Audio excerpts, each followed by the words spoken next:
Hi, I'm Jen Gallacher. Welcome to a Jillibean Soup tutorial.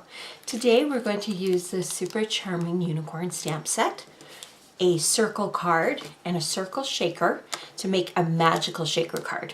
Now a lot of our stamp sets are solid in that you just add color and are ready to go. This particular one is a color-in one, and I'll show you some different tips and techniques for using an image like this when you're stamping. So let's go ahead and get started.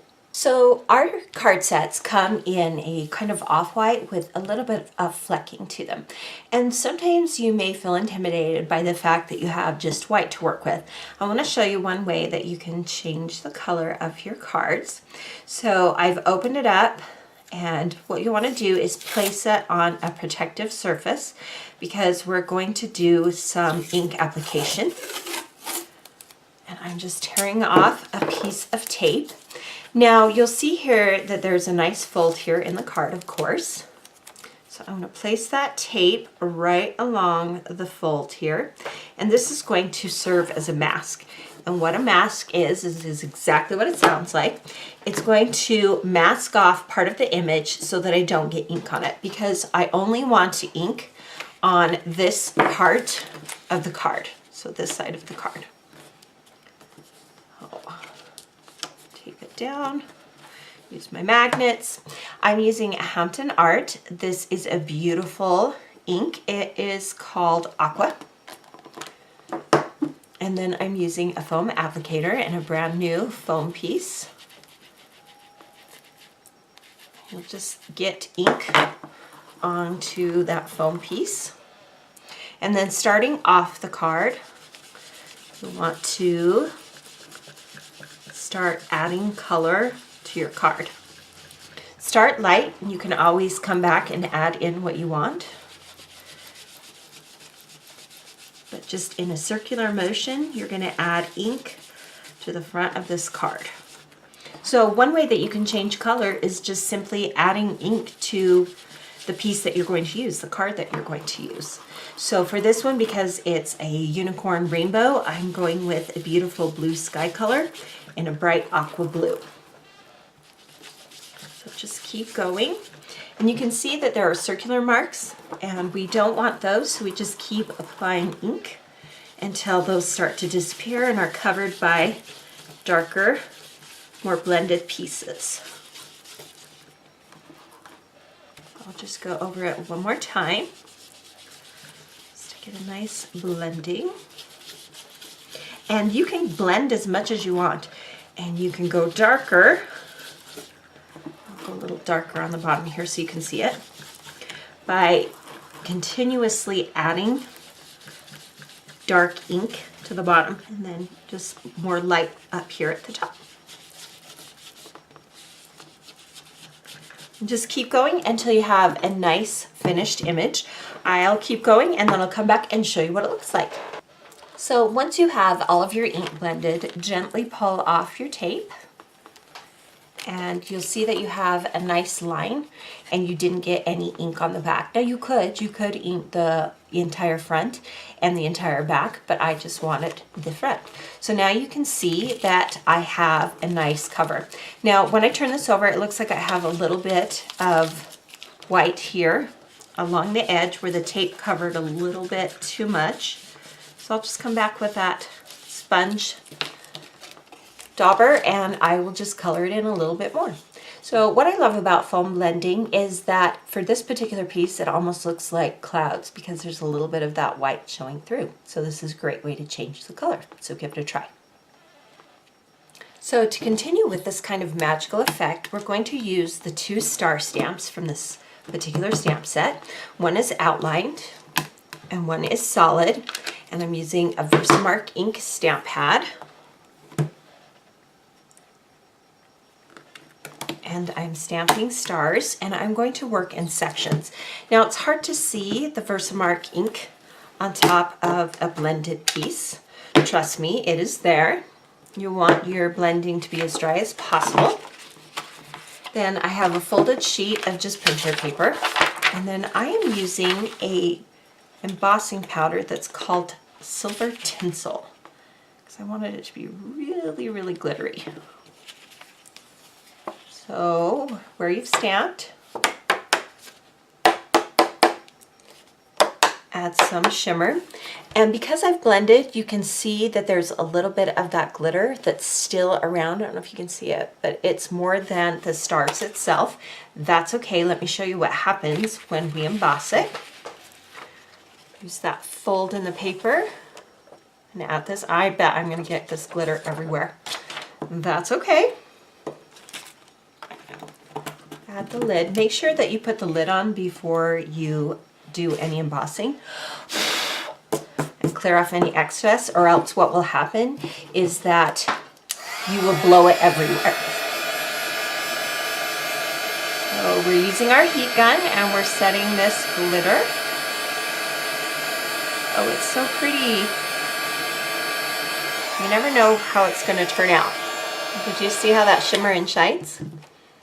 So continue working in sections and fill out all of this area here. Leave room in case you want to do a sentiment.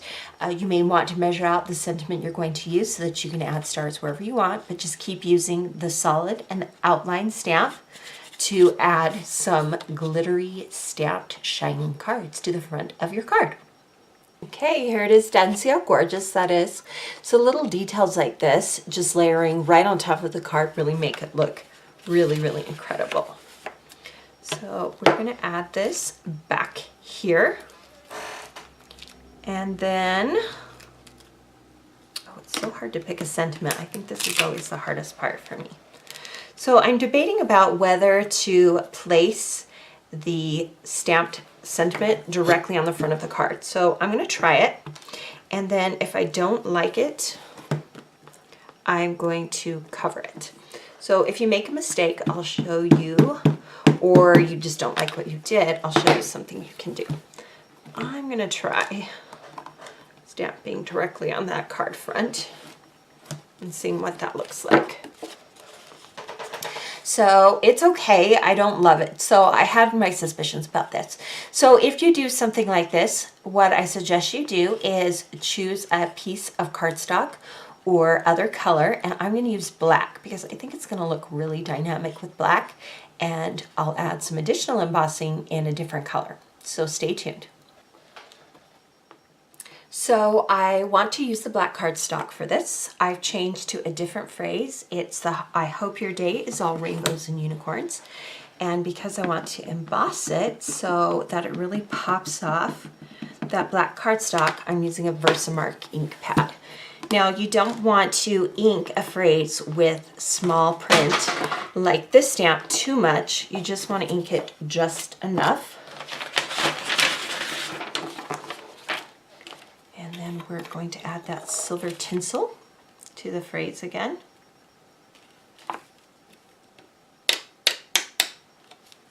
And before you set it, you want to make sure that you have the embossing powder all over the image. You don't want to forget any part of the image, because when you heat set it, it will miss part of the phrase if you skip that step.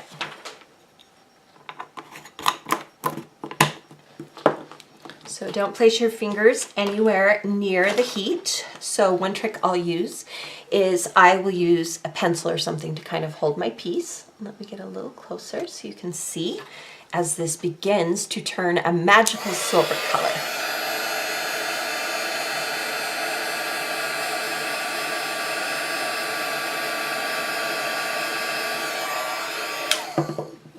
So heat it just enough. If your paper starts to warp, turn it over and heat it from the back side.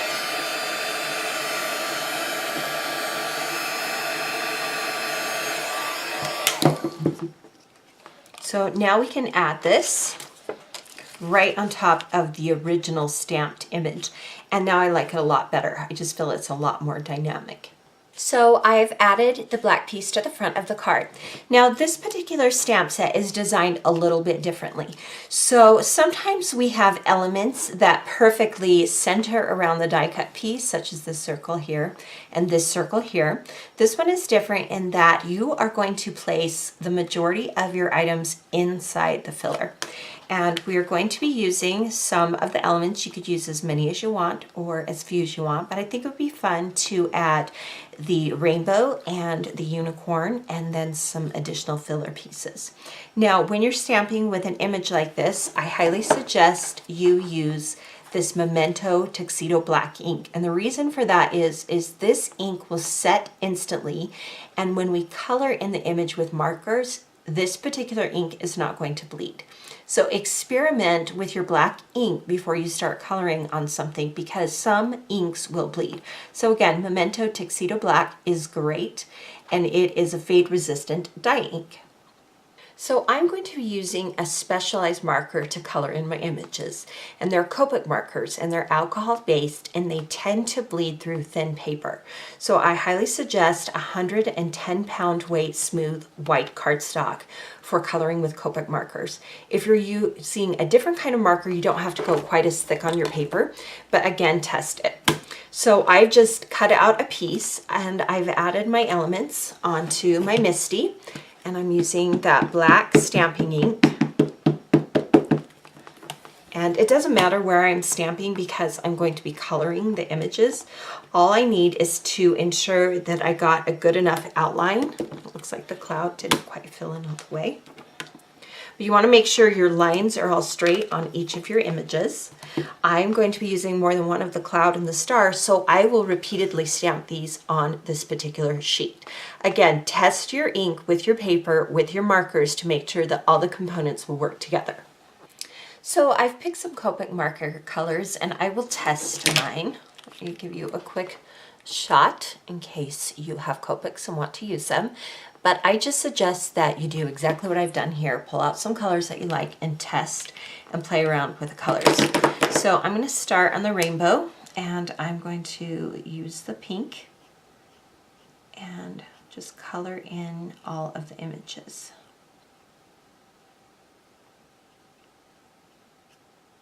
And I'm just going to start the color so you can see, and then I'll come back and finish it off camera so you can get a feel for coloring. Let me get a little closer, so I know I like to see what people are doing when they are coloring. So use those black lines and just color right within those lines. And I am using a Copic sketch, and they have a brush tip on one side, and then they have more of a marker side. Let me show you.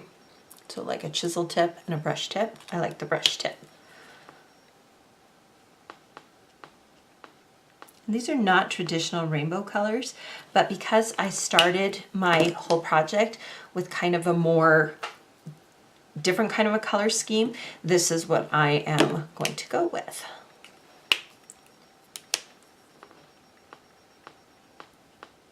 So we're just playing and having fun here. So just keep coloring until you get your pieces all colored the way you want. One thing I want to show you really quick is that when you have an element that is white, one way that you can add color and dimension is either going with a light gray or a light blue. So let me show you the difference between these two colors. That one is super, super faint, and this one is a little bit darker. So what you'll want to do is, say for instance, the star, you just add a little bit of color around part of it. Same with the cloud. So you're leaving it white, and then with the horse, the shadow of the horse will occur on the bottom edge of the horse. So can you see how the color is just a little bit on the inside, and the color follows the bottom part of the horse? So the majority of the horse will stay white. All you're doing is using the color to create shadowing. So I'll keep going, and then I'll show you what these colored images look like. So here you can see the finished coloring. You can see the little details that come with a marker like this. And you can see that even with 110 pound, it does start to bleed through a little bit. That's why you need the 110 pound though, so it won't bleed through anymore. So we're going to place this on our die cutting machine.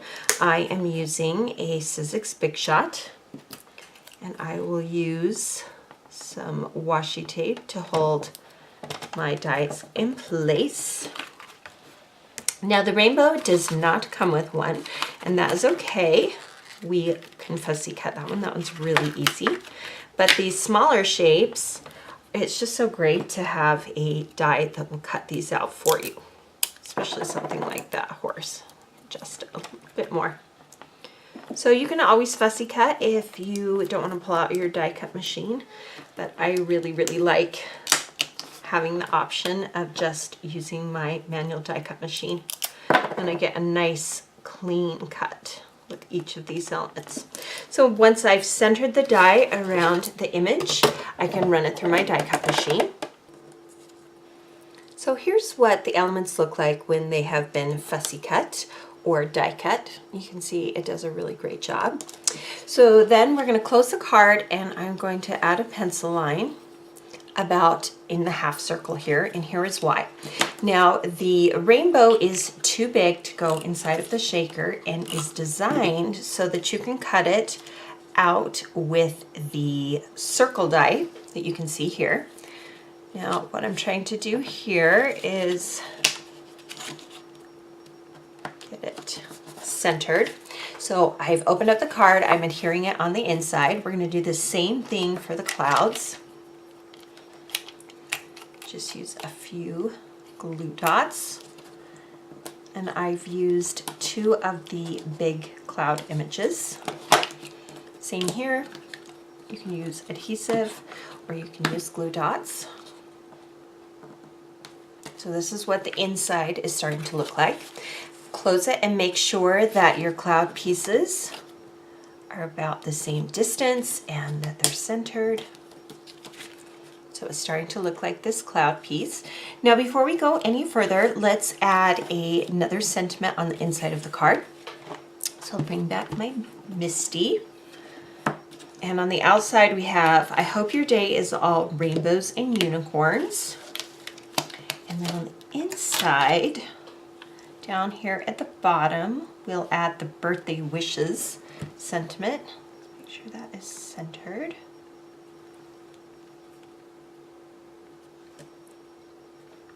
And I'll play with it for a little bit until I get it perfect.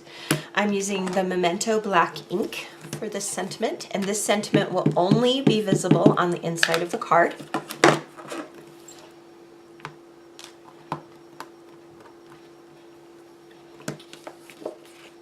So now there's a sentiment on the outside and there's a sentiment on the inside. Make sure everything is placed inside perfectly. Then smooth that piece here. And so the little unicorn dances around. And then when you open him up, he dances as well. And there's a sentiment on the inside of the card, which is super fun. And then to add a little bit of magic, we'll add some embellishments here on the outside of our card. And I think a really cool way to add some more glitter and bling is with sequins. So I'll just use a glue dot on the back of some of the sequin fillers. And we'll just add 3 of these. And you'll notice I tried to keep all of my finishes in a nice silver color. So you can see this little unicorn and the inside, and we have this darling little magical birthday card. If you enjoyed this card, be sure to subscribe to our YouTube channel. For additional information, visit our website or our blog.